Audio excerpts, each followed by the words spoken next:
Matamgi Manipuri Wari channel asibu tabiriba khwai pumnamakpu taram nokchari ngasi amung laubirasi Tingkhanggi Leirang 53 suba tangka Rasi du makok tu floor mathak tu da yeshin khre lai jasu gyan khangta tai ifing fing na fuk haugatli lai jadi kem tu sakaudre makhong du budi khaji khazik na bagum tawi rasi gi masa du pairaga ma si hogalo rasi du khoishaw na laura i sola kanoi ngoda thenga kanu chalo ada ayo ma rita ho rita nang mong ta law ne mong nei ha to rin he lai jasu pai leite rasi bu fatha do e aduga tapna hogatli sandal du tongshili mamai du sat lei thoklaga stair du da chingna ne yengi chingna be henman ki dana magi makhong nan thu fam du da changsin du ni yengi ising haidok laga leiramba du da mamitu khanglaw law thu e aduga makhut tu na tapna na laga khonjal du kanna ta na balaw ra e siri kana na haidok liba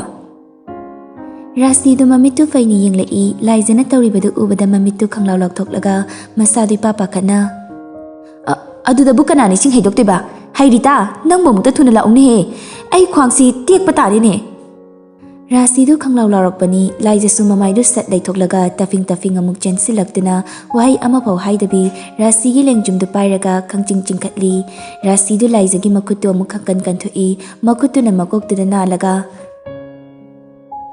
ayo ma ko kase kaira malin he paibira kanu haibani he nangna ai sina ba tawri natro lai jadu rasi na nga sai tawri ba mong duga ising haidok li badu mana ne dum khangli mi atopa na haidok po oiram labadi lan haukrada bani masana tawbu oibagi ka henma mataw uttabani lai jadu sawning badalore mamittu rasi da khana yenglaga tablap na haire e sokrima tekpa khotpadi yahodra banatro adu farabani ima wakhal khara tabiro mi gi patana bataw basa yam pattabani ma ngasi gi sa lai na warakpani kari haiba haina ringai talak tu rita su ising glass tu ma paraga chenthor e rasi du makha da fam laga leiramba du da rita du rasi gi manak da fam tharaga haima madam kaidorage lai da sukchi laga leiramba rasi du rita da muking laga lanjada basa du na chumna bangang la e hai rita mau na ise hato ki tawri bani ne hojike ai asida lephawi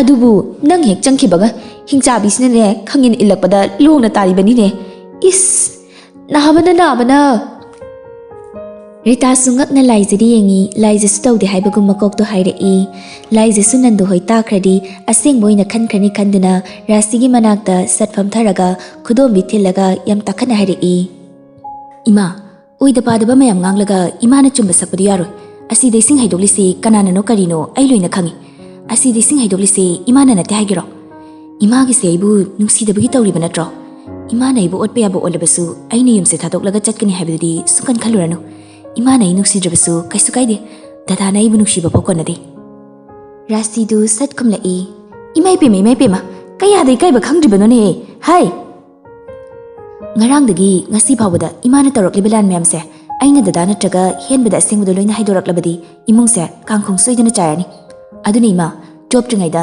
nasana ngaktok chaw khwangtekli do hana doctor chatna hainasi lai jagi wada tabada rita di pungak ngakre tofam khangda ani duda tingak yengduna lei nando surasi khonjal dukan man baduda imung da hathwa tu changla e rasi du makha da famlaga leiramba duda haima kaidore mama adu kana lauri duna tura bro makha da famli sibo Rasi du lai jadi yengla e lai jasu thokshadana yengsinnadaba saraga leiribadu rasi gi thamoi di machet tare lai jana loina haidorakani haibada kira male moi baba asida turure koksi nabada lore sokpro kamai tawrino tu famdu sum famla diaroi hogalo rita laiza nama sem ta chingkalu ne nando na hairakpadu da lai jasu masa dui thak thakatna hoi baba Rasi di plan fail oikibagi mathamoi du kairabani lai jaga rita gana rasi bu chingkhatuna tapna puraktuna sofa du da famali nando se single sofa du da famtharaga rasi da munna yenglaga rita ga mogolo shilaga nangna loshilam drisna karigino mama rasi du mong hadana khumla e moi baba ai hakchang si nungai tabagini as ayo khwang ga si yadre da tawrisi nando di rasi na hari bedu tokshina bani khali ngarang da kaisum ta hodabadu ngasi di nungai ra roi mi phatabase laina warakpani nangbu kari phataba tawrage imung sida tururidubo Nandogi wadu tabada Ritaga Laizagadu khanging yengnai Rasidu mamitu faini yenglai. Moi baba! Khonjel di yakna kaurakpani Nando su Rasi saure khangmane nofet tauraga. Ahenbado call to Dr. Chanaba. Yumdo ina kausi. Adugumba thabaktu ai yade. Migi su masagi duty matam leirini. Aikhoina chawa sang saraga kauruba yaroi. Migi di khangde. Aigi wakaldadi aingondagi doctor na thak wangba yamna heli. Midi punsi chupa aigi di chahi manga khak. Ai mapana mi mem leuri. Ahenbado call to ko aduga chalo. Wahai si hairaga Laizaga Ritaga da yenglaga. Hai nu yam thengi chanaba tawro. Rita na amu Medam mathanta. Kasum tawroi chalo thengi. Nuina chatoriba lamdo hela nate. Ahenba laktri phawdi ai ngak lerasu leiba taridana yam sokpasu natabasibo. Rita du Rasi kibagi hek hogatpa sungamde. Laizasu Nandogi mamangdadi lanjadabi sai mamaidu nontharaga famduna lei. Haima thenglene noibo hogalone. Laiza chakti loiramlabra.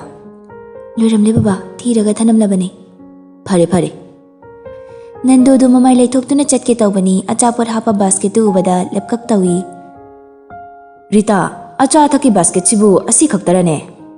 Nate sir ani amasu puthokre. Oh Rita ga Laizaga sutapna hogatli Laizadu Nandogi manakta changsilaga Nandogi makhong sokna khurumlaga. Baba chalukige. Nando do nokfet tawi. Phajana chalo. Asom Nandom Chahoi gi suloiramlani imosidi nama yaudabagi karisu khalunu Nandom Chahoi mayam yaurisini. Laizasu tablapna khumlai. Hoi baba. Nando du walettagi paisa khra lauthoklaga Laizada pi. Sese si paishilu. Yarni baba paisa yauri. Nando na paisa pi ki baduda Rasidu pishumani du sukchilaga Nando da faini yengi Nando samu hairai. Sina baba na pi bani laukshiluse. Baba do ay athubada lakani hairamuko.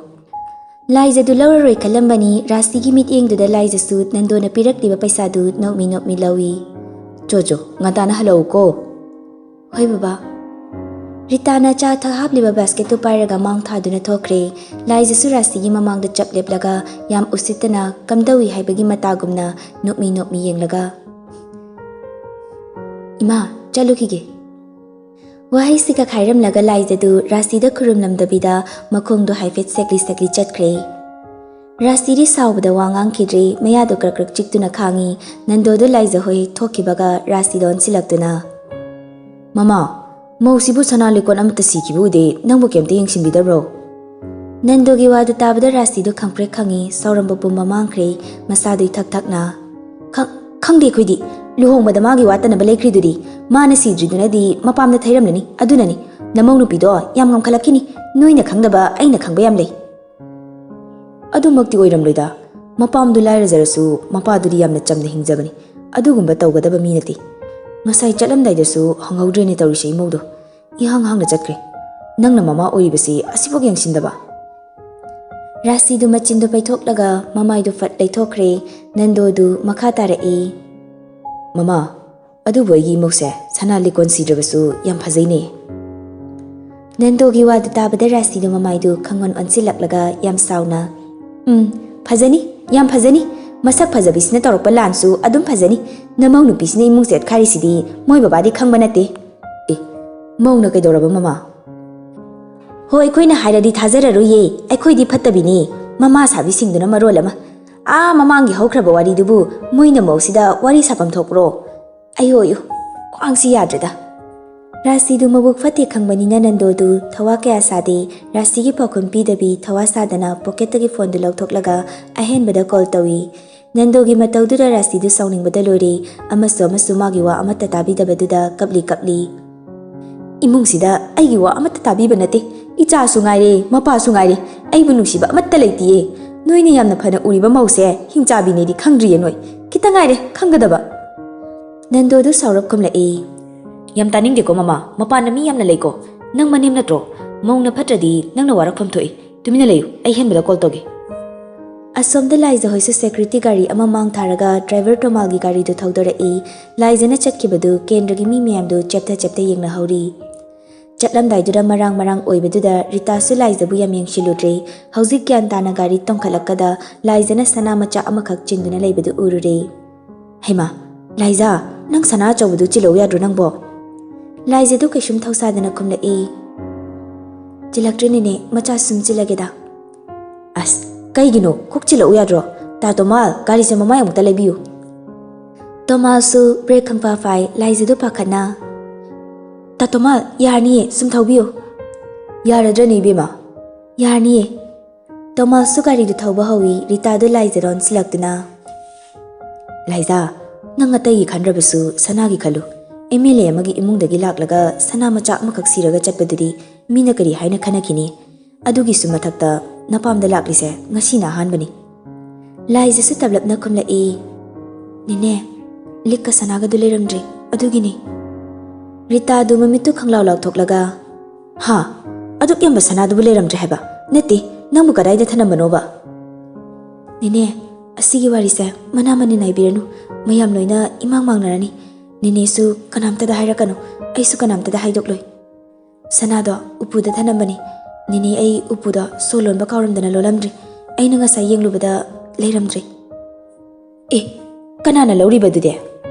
Nine aisu gyan tadi tasengna ai kadai thanda tumba fau ai kisilai. Wari sana sana lakpana leisembo hoigi yum yaure gate meyaduda gari du khami memthoi su hatu hatu chentorakduna gari he karakpaga. Is chaka thiramba nangdri haima ichidi. Laizadu tumina lei Ritana fatkumlai. Inambema medam chatsi yadri. Memthoi su makha takhidre gyan tana famthai Rita su Laizada yengu haibagumna memthoi de ingit tawi memthoi su Laizada khangyeng yenglaga. Laiza kaigino nangna ihang hangna laisna. Indomja yareda ai kisum khande. Adu yaba natene Laiza mina kitada lana laukidori banine nangna chilido lokthoro. Yani indomja si sum chilage. Yaba yaroi mi sese lokthoro indomja gi soine sizinbige. Indomja yarni haiba. Memthoi ni yamandadana Laiza su chiliba sana singdu lokthoi memthoi su chiliba sana singdu lokthoklaga Laiza da chinsinbirei memthoi gi matauda Laiza su memthoi di yenglaga wakhal da su khali. Ningja nangdi naraibak yamna faiko. Si yordi faredana kadaidagi ihang hanglaga chapadu nungaitidana. Wahai si hairaga memthoi du Laiza na chilakpa sana macha du lauraga mangonda oina sijili. Ashumna lakpana lanchinlu shulauraga mama ahumduna maningi situda tongi aduga Laizana mamangda tonghali. Indomja ansudula oyadri kaigino. As khangdi bema chatpa khotpa aduk pamba mana taliye. Handak marakse phamungdagi sungen hendorakte yumdagi mapansu thokte kaidorabano khangde. Lansinlugi wadu tabada Laiza su gyan khangta tai makha tarudri tungda famliba nupi ahumdudi wari kana nungairi Laiza di sanariba waridu pukning lupsina tarudri mamitu shilaga tumina famdula lei.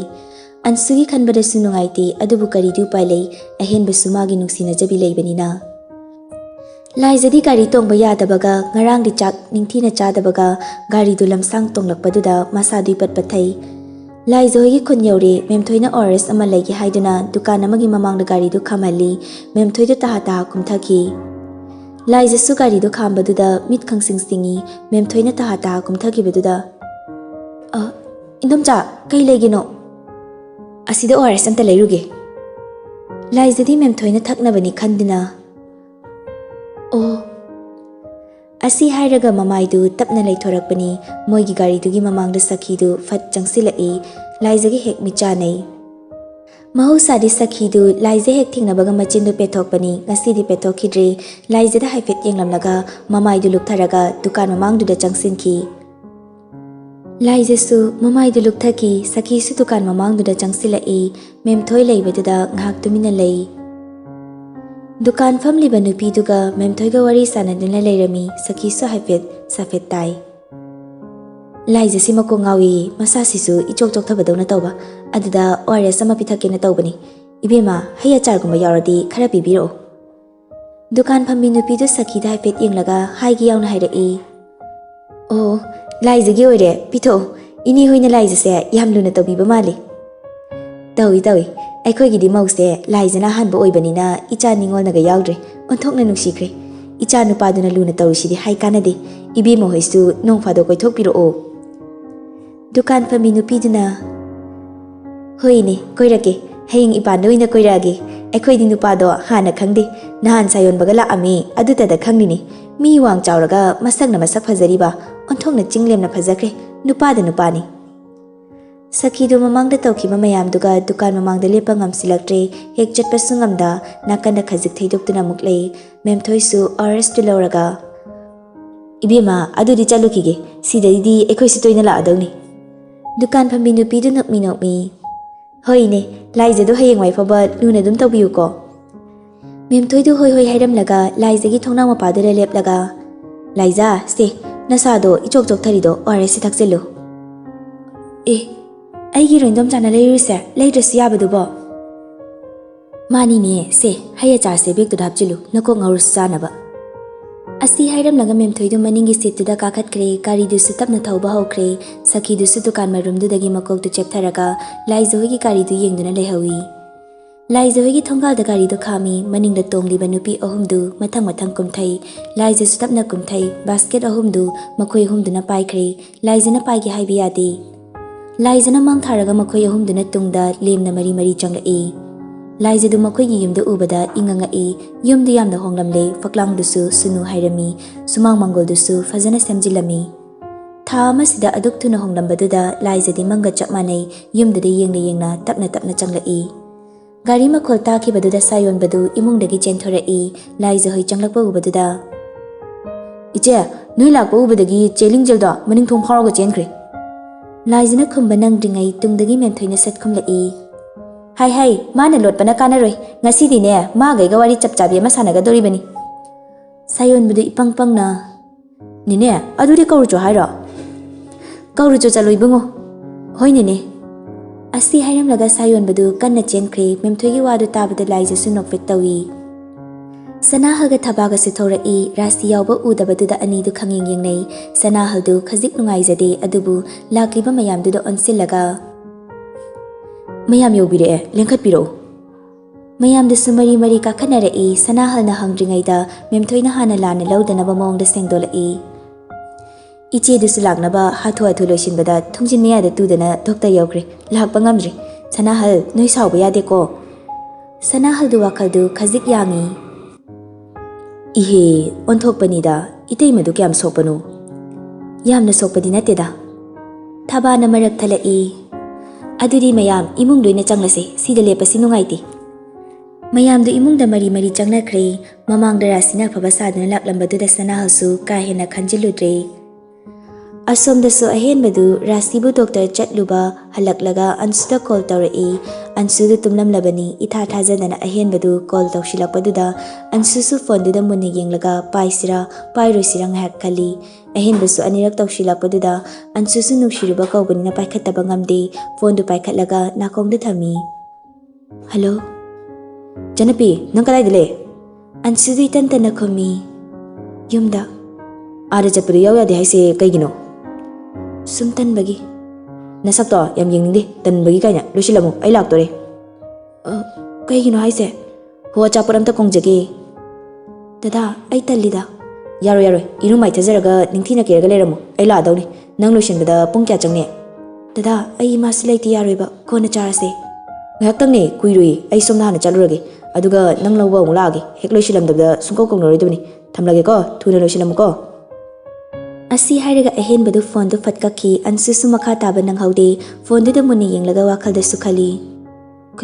ꯀꯩꯅꯣ ꯃꯥꯅꯤ ꯊꯥ ꯊꯥꯖꯗꯅ ꯑꯆꯥꯄꯣꯠ ꯀꯣꯡꯒꯦ ꯍꯥꯏꯁꯤꯕꯣ ꯑꯩꯕꯨ ꯆꯠꯁꯤꯔꯅꯦ ꯃꯥꯒꯤꯁꯦ ꯀꯩꯅꯣꯝꯗꯤ ꯂꯩꯔꯝꯒꯗꯕ ꯃꯥꯜꯂꯤ ꯍꯣꯏꯗ ꯃꯇꯨꯡ ꯆꯠꯃꯤꯟꯅꯗ꯭ꯔꯁꯨ ꯉꯁꯤ ꯈꯛꯀꯤ ꯆꯠꯂꯨꯔꯒꯦꯗ ꯑꯁꯤ ꯍꯥꯏꯔꯒ ꯑꯟꯁꯨꯁꯨ ꯌꯥꯝ ꯋꯥꯈꯜ ꯅꯨꯡꯉꯥꯏꯅ ꯂꯣꯏꯁꯤꯟꯕ ꯂꯥꯛꯅꯔꯤ ꯏꯔꯨꯖꯕ ꯂꯣꯏꯔꯒ ꯗ꯭ꯔꯦꯁ ꯃꯌꯥꯝꯗꯨ ꯄꯨꯊꯣꯛꯂꯒ ꯀꯔꯝꯕ ꯁꯦꯠꯁꯤꯒꯦ ꯈꯜꯂꯤ ꯑꯇꯩ ꯑꯃꯠꯇ ꯁꯦꯠꯅꯤꯡꯗ꯭ꯔꯦ ꯑꯟꯁꯨꯗꯨ ꯑꯍꯦꯟꯕꯅ ꯂꯩꯕꯤꯕ ꯐꯨꯔꯤꯠꯇ ꯑꯣꯏꯅ ꯂꯤꯠꯂꯤ ꯑꯗꯨꯒ ꯏꯆꯝ ꯆꯝꯕ ꯐꯅꯦꯛ ꯑꯃ ꯁꯦꯠꯂꯒ ꯏꯁꯩ ꯉꯪꯉꯪꯗꯅ ꯃꯤꯡꯁꯦꯜ ꯃꯃꯥꯡꯗꯨꯗ ꯁꯝꯖꯦꯠ ꯍꯥꯠꯂꯤꯉꯩ ꯑꯍꯦꯟꯕꯒꯤ ꯀꯣꯜ ꯂꯥꯛꯁꯤꯜꯂꯤ ꯑꯟꯁꯨꯁꯨ ꯐꯨꯛ ꯍꯧꯒꯠꯂꯒ ꯇꯐꯤꯡ ꯇꯐꯤꯡ ꯆꯦꯟꯁꯤꯜꯂꯒ ꯐꯃꯨꯡ ꯃꯊꯛꯇꯒꯤ ꯐꯣꯜꯗꯨ ꯄꯥꯏꯈꯠꯂꯤ ꯍꯜꯂꯣ ꯑꯟꯁꯨ ꯊꯣꯔꯛꯑꯣ ꯑꯩ ꯊꯣꯡꯒꯥꯜꯗ ꯂꯩꯔꯦ ꯗꯗꯥ ꯑꯝꯇ ꯆꯪꯂꯛꯈꯨꯑꯣ ꯑꯩ ꯉꯥꯛ ꯋꯥꯠꯂꯤ ꯀꯦꯔꯁꯨ ꯐꯖꯔꯣꯏꯗꯕ ꯅꯁꯛꯇꯨꯗ ꯀꯔꯤꯃꯨꯛ ꯀꯦꯔꯤꯅꯣ ꯉꯝꯃꯔꯣꯏ ꯃꯤꯅꯤꯠ 5ꯒꯤ ꯃꯅꯨꯡꯗ ꯊꯣꯔꯛꯀꯗꯕꯅꯤ ꯑꯁ ꯁꯛꯊꯤꯕ ꯃꯤ ꯍꯣꯠꯄꯁꯤꯗꯤ ꯑꯟꯁꯨꯅ ꯍꯥꯏꯔꯤꯕꯗꯣ ꯑꯍꯦꯟꯕꯗꯤ ꯈꯪꯖꯗꯕꯅꯤꯅ ꯊꯤꯛ ꯊꯤꯛ ꯅꯣꯛꯏ ꯑꯟꯁꯨꯁꯨ ꯁꯝꯗꯨ ꯍꯥꯠꯄ ꯂꯣꯏꯁꯤꯟꯗꯅ ꯆꯦꯟꯊꯣꯔꯛꯏ ꯊꯣꯡꯗꯨ ꯁꯣ ꯂꯣꯟꯁꯤꯜꯂꯝꯂꯒ ꯊꯣꯡꯒꯥꯜꯂꯣꯝꯗ ꯇꯐꯤꯡ ꯇꯐꯤꯡ ꯊꯣꯔꯛꯏ ꯑꯍꯦꯟꯕꯁꯨ ꯑꯟꯁꯨ ꯊꯣꯔꯛꯄꯗꯨ ꯎꯕꯗ ꯒꯥꯔꯤꯗꯒꯤ ꯌꯥꯝ ꯊꯨꯅ ꯀꯨꯝꯊꯔꯛꯇꯨꯅ ꯅꯣꯛꯃꯤ ꯑꯟꯁꯨꯗ ꯌꯦꯡꯂꯒ ꯏꯌꯥ ꯑꯩꯈꯣꯏ ꯁꯛꯇꯤꯕꯤꯁꯦ ꯉꯁꯤꯗꯤ ꯐꯖꯔꯝꯃꯤꯅꯦ ꯑꯟꯁꯨꯁꯨ ꯃꯆꯤꯟꯗꯨ ꯄꯣꯝꯊꯣꯛꯂꯒ ꯑꯍꯦꯟꯕꯒꯤ ꯂꯦꯡꯖꯨꯝꯗꯨꯗ ꯑꯣꯏꯅ ꯅꯠꯀꯤꯅ ꯊꯤꯜꯂꯗꯨꯅ ꯁꯛꯇꯥꯁꯤꯗꯤ ꯃꯤ ꯅꯣꯛꯅꯔꯝꯅꯤ ꯀꯥꯏꯅ ꯑꯁꯤ ꯍꯥꯏꯔꯒ ꯑꯟꯁꯨꯗꯨ ꯃꯥꯡꯒꯤ ꯊꯣꯡꯗꯣ ꯍꯥꯡꯗꯣꯛꯀꯦ ꯇꯧꯏ ꯑꯍꯦꯟꯕꯁꯨ ꯌꯥꯝ ꯊꯨꯅ ꯑꯟꯁꯨꯒꯤ ꯃꯈꯨꯠꯇꯨ ꯇꯥ ꯐꯥꯔꯒ ꯉꯥꯏꯈꯣ ꯃꯅꯤꯡꯗ ꯇꯣꯡꯉꯣ ꯃꯤ ꯇꯣꯡꯂꯤꯕꯅꯤ ꯑꯍꯦꯟꯕꯒꯤ ꯋꯥꯗꯨ ꯇꯥꯕꯗ ꯑꯟꯁꯨꯗꯨ ꯉꯛꯅ ꯀꯅꯥ ꯃꯤꯅꯣ ꯁꯤꯗ ꯇꯣꯡꯂꯤꯁꯦ ꯑꯍꯦꯟꯕꯁꯨ ꯅꯣꯛꯃꯤ ꯍꯥꯏꯔꯛꯏ ꯅꯅꯝꯃ ꯇꯣꯡꯂꯤꯕꯅꯦ ꯅꯪ ꯃꯅꯤꯡꯗ ꯇꯣꯡꯉꯛꯑꯣ ꯍꯥ ꯏꯅꯝꯃ ꯍꯥꯏꯕ